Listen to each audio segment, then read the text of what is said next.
अस्सलाम वालेकुम students. Computer fundamentals की वीडियो लेक्चर सीरीज के सिलसिले में आज हम जिस टॉपिक के ऊपर बात करने के लिए जा रहे हैं वो है बेसिक यूनिट्स ऑफ मेमोरी। तो सबसे पहले अगर हम ये देखें कि बेसिक यूनिट्स ऑफ मेमोरी क्या होते हैं, तो हमारे पास अगर फॉर एग्जांपल स्टूडेंट्स मेमोरी है तो हम देखेंगे कि ये मेमोरी की मिकदार हमारे पास कितनी है, या फॉर एग्जांपल हमने अगर डाटा का बताना है किसी को कि हमारे पास डाटा की मिकदार कितनी है, तो वो डेफिनेटली हम यूनिट्स ऑफ मेमोरी में बताएंगे उसे कि हमारे पास इतना डाटा है जो कि इतनी मेमोरी जो है वो ऑक्यूपाई कर रहा है। तो जिस तरह से फॉर एग्जांपल हमारे पास अगर हम करेंसी की बात करें तो हमारे पास यूनिट्स ऑफ करेंसी होते हैं, जिससे इस तरह हम सबसे पहले कहते हैं हमारे पास जो बेसिक यूनिट है वो क्या है, वो पैसा है। एक पैसा जब 100 पैसा हमारे पास बनता है तो 1 रुपया बन जाता है, फिर उसके बाद एक 100 रुपया बन जाता है, फिर उसके बाद 1000 यानी 1000 रुपीज बन जाते हैं। इसके बाद जो है वो लाख पे बात चली जाती है, फिर करोड़ एंड सो ऑन।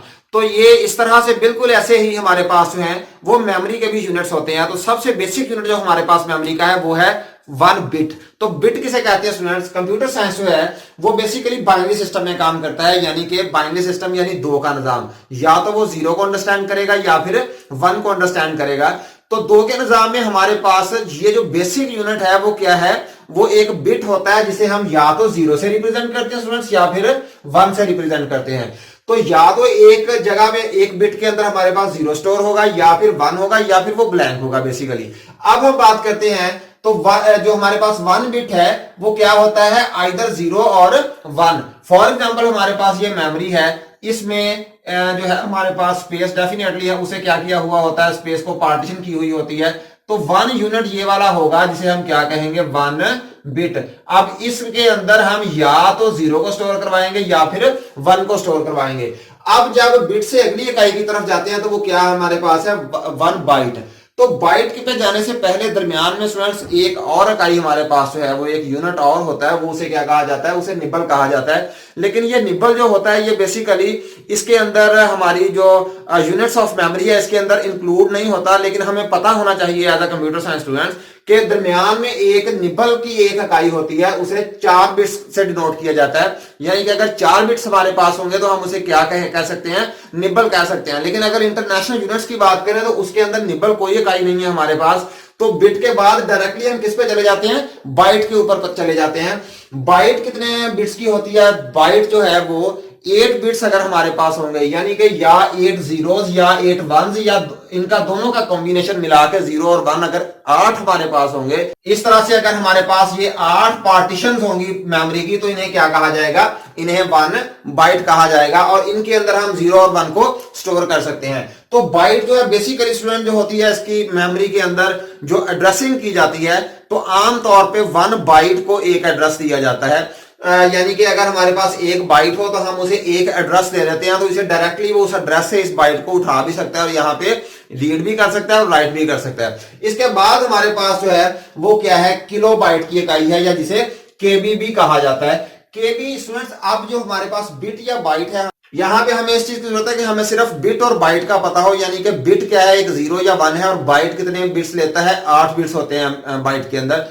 बाकी जितनी भी इकाइयां हैं हमारे पास, जितने भी यूनिट्स हैं हमारे पास, वो सारे के सारे क्या होंगे, 1024 है। ऐसे हमें याद करने की जरूरत नहीं है, बस सिर्फ एक दफा याद कर लिया 1024। और सिंपली हमें ये सीक्वेंस पता होनी चाहिए ये यूनिट्स की, सबसे पहले बाइट है, फिर किलोबाइट, फिर megabyte, gigabyte, terabyte, petabyte, exabyte, zettabyte और योटाबाइट। तो हम सब आप बात किसकी कर रहे हैं, किलोबाइट की कर रहे हैं। किलोबाइट कब बनता है, जब हमारे पास 1024 जो है 1024 बाइट्स हमारे पास मौजूद हो, तो फिर क्या बन जाता है, फिर 1 किलोबाइट बन जाता है, यानी कि 1024 बाइट्स। या फिर इसे 2 की ताकत जो है वो 10 टू की पावर 10 भी कहा जा सकता है, और इसे डिनोट किया जाता है केबी से, यानी कि किलोबाइट्स के साथ। इसके बाद हमारे पास जो नेक्स्ट यूनिट है वो कौन सा है, वो मेगाबाइट है। मेगाबाइट जो होता है वो 1024 किलोबाइट से मिलते हैं तो 1 मेगाबाइट बन जाता है। यानी कि जो पिछली इकाई थी किलोबाइट की, अगर ये 1024 हमारे पास हो तो 1 मेगाबाइट बन जाएगा। इसे हम 2 की ताकत 20 यानी कि 2 की पावर 20 बाइट्स भी इससे भी डिनोट कर सकते हैं।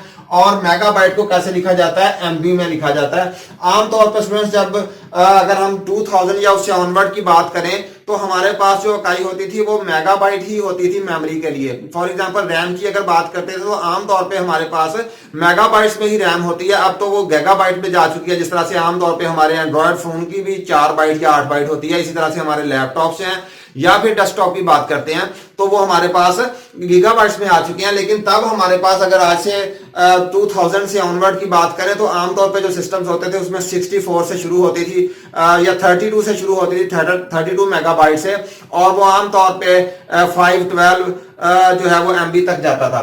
इसके बाद हमारे पास क्या है, गीगाबाइट है। गीगाबाइट वो वाली इकाई है जिसमें आमतौर पे हमें हार्ड डिस्क जो है वो अवेलेबल होती थी, अब भी अवेलेबल होती है गीगाबाइट्स के अंदर।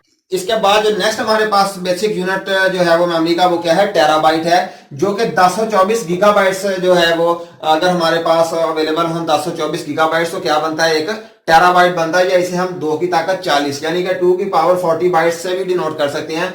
और टेराबाइट में आजकल हमारे, जैसे मैंने पहले बताया कि हार्ड डिस्क जो है वो आजकल अवेलेबल है, यानी कि आमतौर पे हमारे पास 5 टेराबाइट की जो है वो आम ही मार्केट में जो हमारे पास कंप्यूटर सिस्टम्स आ रहे हैं, खासकर डेस्कटॉप या लैपटॉप्स आ रहे हैं, उनमें 5 टेराबाइट तक जो है वो हमें मिल जाती है हार्ड डिस्क इजीली, और इसे टीबी से डिनोट किया जाता है। इसके बाद हमारे पास पेटाबाइट है।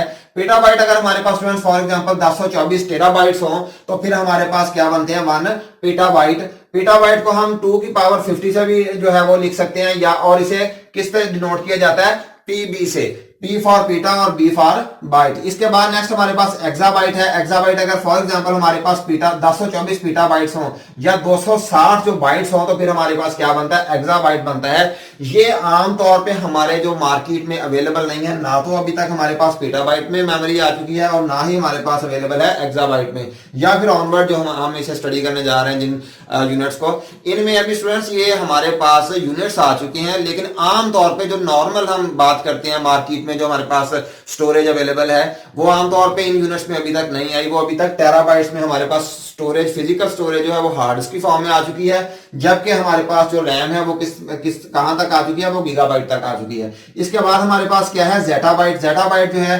1024 एक्साबाइट हो तो 1 जेटाबाइट बनता है, और इसे 2 की ताकत 70 जो है 2 की पावर 70 से भी डिनोट कर सकते हैं, और इसे ZB से लिखा जाता है। इसके बाद हमारे पास है योटाबाइट। योटाबाइट जो है 1024 जेटाबाइट अगर हमारे पास हो तो फिर हम, या फिर हमारे पास 2 की ताकत 80 यानी कि 2 की पावर 80 बाइट्स हो तो फिर हमारे पास क्या बनता है, 1 योटाबाइट। तो अभी तक कंप्यूटर साइंस में योटाबाइट्स तक जो है वो यूनिट्स असाइन कर दिए गए हैं, जबकि इससे आगे जब यहां तक हम पहुंच जाएंगे तो डेफिनेटली तब तक इससे अगले यूनिट्स जो हैं वो भी इंट्रोड्यूस करवा दिए जाएंगे। तो स्टूडेंट्स हमने देखा कि अभी तक हमारे पास जो प्राइमरी मेमोरी है या बेसिक मेमोरी है वो हमें गीगाबाइट्स तक अवेलेबल है, जबकि हमारे पास जो स्टोरेज है हार्ड डिस्क की सूरत में वो हमारे पास टेराबाइट्स में भी अब आ चुकी है। तो ये students basically units of memory थे। इंशाअल्लाह ताला नेक्स्ट लेक्चर में किसी और टॉपिक के साथ हाजिर होंगे, तब तक के लिए अल्लाह हाफिज।